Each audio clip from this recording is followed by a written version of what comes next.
Hi friends, welcome back to the channel. So आज का जो स्टॉक हम डिस्कस करने वाले हैं वो है एल&टी फाइनेंस लिमिटेड। सो इसको डिस्कस करने का रीज़न है क्योंकि हमें करंट प्राइस से 75% की अपसाइड यहाँ से नज़र आती है। ठीक है, तो वही हम आज डिस्कस करेंगे कि उसके क्या रीज़न्स हैं। इसके हम फंडामेंटल्स चेक करेंगे, फाइनेंशियल नंबर्स चेक करेंगे, देन चार्ट्स के ऊपर इसको देखेंगे कि इसके टारगेट्स किस तरह से निकल के आते हैं, कहाँ पे हम एंटर कर सकते हैं एंड कहाँ पे एग्जिट हो सकता है with 75% gains in next 1 to 2 years। ठीक है, तो चलिए स्टार्ट करते हैं। So if you talk about the fundamentals, तो एल&टी फाइनेंस एक N B F C company है। ठीक है, तो as you may know, L&T is a very big name in India. तो इसी इसके प्रमोटर्स अगर आप चेक करोगे वो वही आपको मिलेंगे यहाँ पे, so Larsen and Toubro. So coming back to the fundamentals, तो इसके जो रिटेल प्रोडक्ट्स हैं वो in urban finance, the 56% of the business is with urban finance and remaining 44% is in rural finance. So urban finance की अगर हम बात करें तो टू व्हीलर फाइनेंस करती है company with an average ticket size of 1 lakh through 137 locations. तो financial year 2025 में इन्होंने 9285 CR के अराउंड लोन डिस्पर्स करे हैं। कंपनी होम लोन्स और LAP के अंदर भी है, which is loan against property. It has doubled its home loan disbursements through the builder channel and also it has entered to the strategic tie-up with the PhonePe to augment its digital sourcing channels। तो company digital के अंदर भी काफ़ी तेज़ी से progress कर रही है। अगर पर्सनल लोन्स की बात करें तो the company launched personal loans in financial year 21 which is quite new, initially leveraging it's two wheeler customer base. तो उसी कस्टमर बेस को लेवरेज करके फाइनेंशियल ईयर 2021 में इन्होंने पर्सनल लोन्स लॉन्च करे। SME फाइनेंस की अगर बात करें, that's the last part in urban finance. तो कंपनी ने 5,000 करोड़ की लोन डिसबर्समेंट करी है with customer base of 35,000। Rural finance की अगर बात करें तो फार्मर फाइनेंस सबसे पहले आता है, जिसके अंदर आपके जैसे खेतों में प्लोइंग वगैरह के जो इक्विपमेंट होते हैं उसको ये कंपनी फाइनेंस करती है। रूरल बिजनेसेस के अंदर आपके ग्रुप लोन्स हो गए, माइक्रो फाइनेंसेस हो गए। It also offers the micro LAP product against self occupied residential property. ठीक है, if you talk about the strategic initiatives, तो कंपनी ने fully operationalised project cyclops 2.0 launch किया है, जो AI/ML based credit under writing engine है इन two wheeler finance.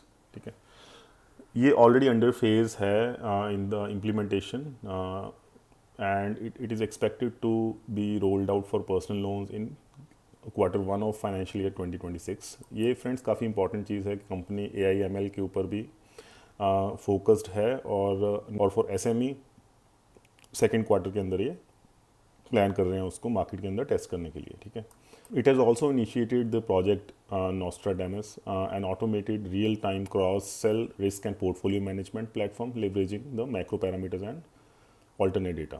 तो ये भी बीटा वर्जन जो है इसका एक्सपेक्टेड है Q2 ऑफ फाइनेंशियल ईयर 2026। तो फ्रेंड्स, इन अ नटशेल बात ये है कि इसके जो स्ट्रेटेजिक इनिशिएटिव्स हैं वो काफ़ी फ्यूचरिस्टिक नज़र आते हैं। तो टाइम के साथ चल रहे हैं ये लोग, जैसे AI/ML बेस्ड एक अपना सॉफ्टवेयर लेके आ रहे हैं, और दूसरा जो है इनका रिस्क मैनेजमेंट के लिए जो नोस्ट्राडेमस है वो भी काफ़ी अपीलिंग नज़र आता है। वो वी विल सी ये लोग कैसे करते हैं, बट या इनके प्लान्स काफ़ी एम्बिशियस नज़र आते हैं यहाँ से।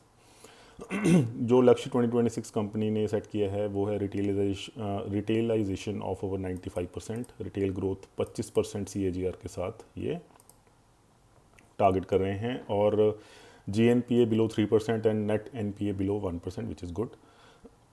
By the end of financial year 2025, the company had achieved a retailization rate of 97%। तो अगर आप देखोगे तो इन 2022 कंपनी ने 2026 का जो लक्ष्य रिटेलाइजेशन का रखा था 95%, वो ऑलरेडी अचीव कर लिया है 97%। ठीक है, तो मतलब यहाँ से दिखता है कि कंपनी काफ़ी सीरियसली काम कर रही है and they are performing quite good. अगर गाइडेंस की बात करें तो in financial year 26 the company expects 20% loan book growth. I think that is quite good. So ये थे कुछ fundamentals, very basic fundamentals of L and T finance limited. चलिए इसके कुछ फाइनेंशियल्स चेक कर लेते हैं। मार्केट कैप कंपनी का अराउंड 50,000 करोड़ है, स्टॉक भी 19 की चल रही है, विच इज़ क्वाइट डिसेंट। अगर आप यहाँ पे देखोगे, अगर आप ऑलमोस्ट मीडियन के आसपास ही चल रही है, मीडियन इज़ 19.1 एंड 19.7। अगर 5 ईयर्स की भी आप देखोगे तो somewhere near the median it's trading, so it's quite a fair value we can say. अगर हम क्वार्टर्स की बात करें, क्वार्टरली प्रॉफिट्स और सेल्स की बात करें, तो पिछले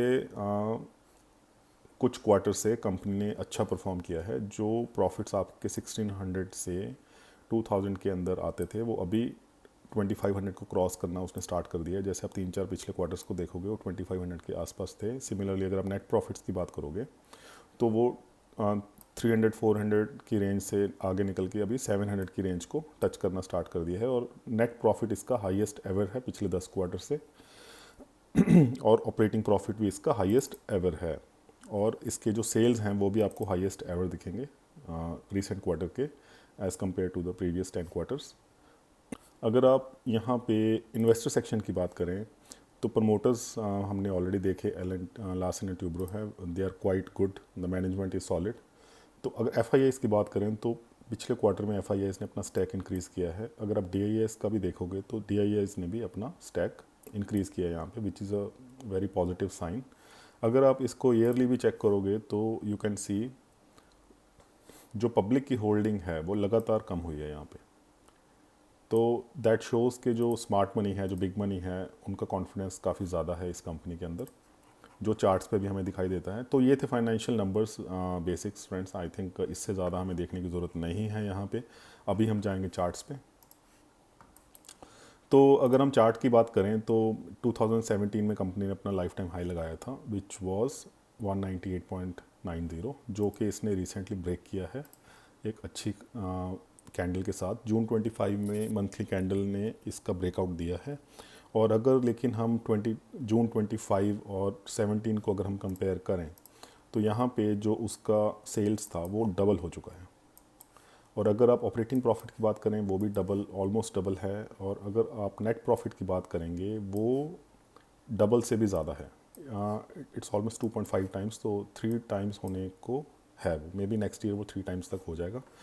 तो इसका जो यहाँ पे ब्रेकआउट है वो हमें काफ़ी सेफ नज़र आता है, क्योंकि जो टेक्निकल ब्रेकआउट है उसके साथ फाइनेंशियल नंबर्स का बैकिंग, फाइनेंशियल नंबर्स की जो बैकिंग है वो होनी बहुत ज़रूरी है। प्रोबेबिलिटी है वो काफ़ी इंक्रीज़ हो जाती है। तो अगर हम यहाँ पे देखेंगे तो आपको मेरे पिछले वीडियोस से थोड़ा अंदाज़ा लग ही गया होगा कि कौन सा पैटर्न यहाँ पे बन रहा है, but still I will draw it for you. यहाँ पे हमें क्लियरली एक अप विद हैंडल पैटर्न दिखाई दे रहा है और उसका ब्रेकआउट ऑलरेडी हो चुका है। ठीक है, तो अगर हमें इसका टारगेट निकालना होगा तो वो एज़ यू माइट नो हम कैसे निकालेंगे। इसकी जो डेप्थ है, ठीक है, हम इसको इसके ऊपर रख देंगे, वही हमारा पहला टेक्निकल टारगेट होगा, जो कितना निकल के आ रहा है 77%। बट प्राइस जो है थोड़ा सा उसके ऊपर ट्रेड कर रहा है, तो हम वहाँ से भी एक बार उसको निकाल के देख लेते हैं कि टारगेट कितना है। तो इट इज़ अराउंड 75%, 75.39।